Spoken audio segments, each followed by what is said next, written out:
अभी हमने बालकृष्ण भट्ट के जो जीवन परिचय के विषय में चर्चा की कि उनका जीवन परिचय क्या रहा, किस तरह का रहा, निबंध लेखन में कैसा रहा। और अब हम उनके निबंध ज़बान निबंध पर चर्चा करेंगे। उनका ज़बान निबंध जो है उसका अध्ययन करेंगे। कहने को मनुष्य के शरीर में 5 इंद्रियां हैं और यह पुतला उन्हीं 5 कर्मेंद्रियों का बना हुआ है, किंतु उन इंद्रियों का प्राबल्य केवल अपने विषय में है और अपना विषय छोड़ दूसरे के विषय में कुछ अधिकार नहीं रखती। जैसे कर्णेंद्रिय का अधिकार शब्द पर है, तो कान के रूप से जो नेत्र का विषय है कुछ सरोकार नहीं है, ऐसे ही नेत्र को त्यागेंद्रिय से जिसका अधिकार स्पर्श है कुछ सरोकार नहीं है। कड़ी वस्तु देख नेत्र को कुछ दुख मिलता है और मुलायम को देखकर कुछ सुख मिलता है। मतलब आँखों, अभी मैंने जब जीवन परिचय में आप लोगों को बताया था तो हमने क्या चर्चा की थी कि उन्होंने बहुत छोटे छोटे विषयों पर निबंध लिखा है, नाक, कान, आँख, भौं, इस तरह पर। तो यहाँ पर नेत्र की के ऊपर वो उसकी विशेषता को बताते हुए कहते हैं कि नेत्र ऐसी चीज़ है कि जिससे नेत्र को, यदि वो कुछ दुखी चीज़ को देखता है तो उससे दुख मिलता है, कोई मुलायम वस्तु को देखता है तो उससे सुख मिलता है। यही चीज़ नासिका के बारे में कही है कि सुगंधित, दुर्गंधित है। शेष 4 शब्द स्पर्श रूप से नासिका का कोई प्रयोजन नहीं है। मतलब यदि नाक का क्या प्रयोजन है, क्या काम आती है? सुगंध को देखा तो अच्छा लगा, दुर्गंध को देखा तो बुरा लगा। पर ज़बान इन इंद्रियों में सबसे प्रबल है। उन्होंने ये जो निबंध लिखा है ज़बान पर लिखा है कि जो हमारी इंद्रियां हैं इनमें सबसे ज़्यादा प्रभावी क्या है? ज़बान है, क्योंकि वो क्या काम करती है? जायका लेने का काम करती है। जायका लेने के समय सिवाय रस के, जो इसका प्रधान विषय है, शब्द, स्पर्श, रूप, गंध, सबको अपने साथ समेट लेती है। भोजन के साथ जरा भी दुर्गंधित हो या खाना जिसे हम खा रहे हैं गंधाता हो, कभी न खाया जाएगा। खाने को कौन कहे कि मिचलाई आने लगेगी, जो पेट में है वह भी बाहर निकल पड़ेगा। मतलब यदि जीभ का स्वाद बहुत अच्छा है आपका तो आप खाते रहेंगे। और उसकी तो बात ही निराली है। जिन्हें दुर्गंध ही सुगंध के समान नजर आती है, हमारे साहिबान अंग्रेजों में साफ और सुथरे दस्तरखान पर चमाचम रकाबियों में जब तक महीनों की सड़ी मांस या मछली और पनीर न पड़ा रखा हो तब तक लज्जत और जायका नहीं, जिसकी भपक दूर से नाक तक पड़ती है। जितनी ही ज़्यादा भबक हो उतना ही ज़्यादा जायका।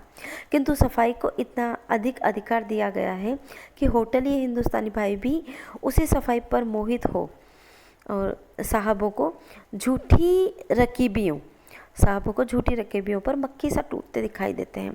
मतलब ये भी बताएगा कि जो लोग नॉन वेज खाते हैं उनकी स्थिति देखो, कितनी भी बदबू आए या क्या, लेकिन वो उनके मुख का जायका है कि वो उस जायके को किस तरह से लेते हैं। हम लोग तो इलायची, केवड़ा, केसर आदि सुगंधित द्रव्य इसी प्रयोजन से भोजन के पदार्थों में मिलाकर खाते हैं, जिससे उसमें सुगंध आ जाए और सुगंधित भोजन मामूली भोजन से सवाया अधिक खाया जाता है। अब दूसरी बात, नेत्रों को जिह्वा से क्या सरोकार, मतलब आँख का इस जुबान से क्या काम है? साफ और स्वच्छ पदार्थ देखते ही जीभ से पानी टपकने लगता है। स्वादिष्ट भोजन को आप जैसे ही देखोगे तो उस पर आपकी लार टपकने लगती है, मज़ा आ जाता है, आपको लगता है कि क्या खाने को मिला है। स्वच्छ पदार्थ को देखते हो तो ये सब क्या है? आँख देखने का काम करती है और जीभ उसको। बालकृष्ण भट्ट का जो ज़ुबान निबंध है हम उसका अध्ययन कर रहे हैं और अभी तक हमने पढ़ा कि किस तरह से ये जो जिह्वा है ये नेत्रों से जुड़ी हुई है। यदि आँख किसी सुगंधित वस्तु को, ऐसे किसी स्वच्छ वस्तु को देखती है तो ज़ुबान क्या है, उसके लिए ललायत होती है, उसे खाने के लिए आगे बढ़ पड़ती है। तो इसी तरह से बालकृष्ण भट्ट ने अपने इस निबंध में स्पर्श सुख का सूक्ष्म से सूक्ष्म अनुभव जैसा जीभ कर सकती है वैसा शरीर के दूसरे हिस्से नहीं कर सकते हैं। उन्होंने ये भी बताया कि ईश्वर न करे रसना की किसी के अनुभव में तेज और चोखी, हाँ मतलब चटोरी चटोरी। जीभ लाखों रुपया चाट बैठती और हवस उसकी नहीं बुझती। न जानिए कितने लोग केवल चटोरी जीभ के कारण ही लाख का घर खाक में मिला कर आ जाते हैं, सिर्फ चाटने के लिए। किस तरह से वो जुआ, शराब और चटोरेपन, इन सब में वो लगे रहते हैं, इस तरह की ऐप में वो पड़ जाते हैं। क्यों? क्योंकि ये उनकी जिह्वा का चटोरापन है। केवल स्वाद चखना जीभ का फायदा हो तो नहीं, शरीर के अंग और अंगों की अपेक्षा इसके गुण या दोष भी सबसे अधिक प्रबल हैं। बड़े से बड़ा फायदा और बड़े से बड़ा नुकसान दोनों इसके द्वारा हो सकते हैं। इस जिह्वा के द्वारा गांठ का एक पैसा भी बिना गवाए आदमी मीठी जुबान से लाखों का फायदा कर सकता है। कागा का को धन हरे कोयल को दे, मीठे वचन सुनाए के यश अपनों कर ले। नुकसान भी आदमी कड़वी जबान से बर्दाश्त नहीं कर पाता है, लेकिन मीठी जबान से आप किसी को कुछ कहते हैं तो नुकसान भी बर्दाश्त कर सकता है। इसी तरह से जबान को समस्त सभ्यता और इस शाइस्तगो का सारांश कहना अनुचित नहीं। अब तक जो कुछ तरक्की संसार में उसके द्वारा जबान ही है।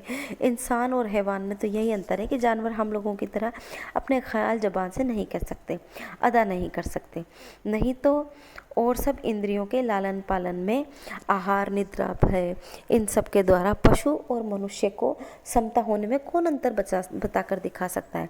लेकिन वो हमारी जो वाणी बोली है उसके द्वारा ही हम पशु और मनुष्य में भेद कर सकते हैं। तो जो जुबान है ना, उससे कान से सुना याद बहुत दिन तक याद रहा जा सकता है, क्योंकि जो लोग अधिक सभ्य होते जाते हैं वैसे वैसे ही उसमें कुछ न कुछ जिंदगी निकालते जाते हैं, कमी निकालते जाते हैं। ऐसा क्यों, ऐसा क्यों, ऐसा क्यों, ऐसा क्यों? तो ये सब बातें हमें ध्यान रखनी है।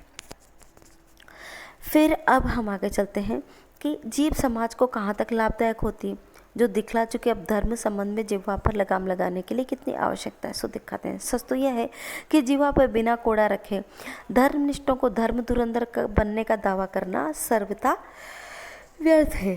ये अवश्य है कि धोखे में पड़ा जो व्यक्ति अपने को धर्मनिष्ठ मानता है, जीभ को अपने काबू में नहीं किया, झूठ बोलना, झूठी गवाही देना, चुगली इत्यादि कामों से बचकर जीभ पर लगाम नहीं लगाता, ये सब काम करता है। लेकिन ये जो जीभ है ना, ये हमारे बहुत काम की है। ये सब आपकी पोल खोल देती है कि किस तरह से व्यक्ति अपना अगला पिछला और ये सब कुछ जीता रहता है। यहाँ तक कि बेकायदा बकवास यदि हम इस जीभ से करते हैं तो किसी को भी पसंद नहीं आती। और जीभ के माध्यम से यदि हम अच्छी अच्छी बातें करते हैं, अच्छे अच्छे किस्म के बात सुनाते हैं, अध्ययन अध्यापन की बात करते हैं, तो इस जिह्वा पर सब लोग फिदा हो जाते हैं।